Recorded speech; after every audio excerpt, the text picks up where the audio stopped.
The alternator rotors, or flywheel, whatever you want to call it, the magnets can go weak over time due to vibration, heat, or just standing.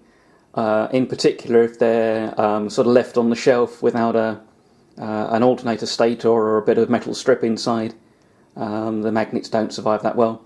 Now, I was fortunate a few years ago to pick up an original 1950s Remagnetiser setup, and it's exactly the same as the one North Leicester Motorcycles have got, and I'm able to remagnetise the alternator rotors, and that makes starting that much better.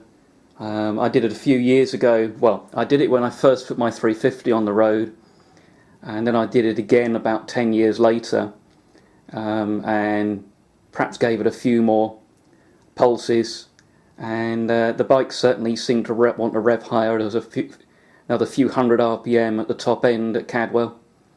So I'm just freshening up the flywheel on this this bike that I'm working on at the moment, and hopefully that should make it nice and easy to start. We shall see. And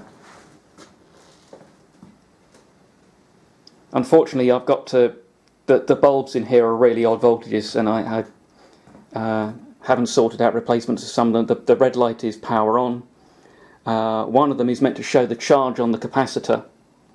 I think that's the green one, and then the red one shows the voltage against the coil when you pulse it. So yeah, you can just see that flashed briefly. So ideally the green one would be gradually increasing in brightness as the capacitors charge, and then when it's fully charged you discharge it through the coils. All I do is just wait that little bit longer to make sure that the capacitors are fully charged, and I'll give it, well, I can just keep pulsing it until I get bored basically. You'll reach a point where it doesn't make any extra benefit, but doesn't hurt it to give it the extra pulses.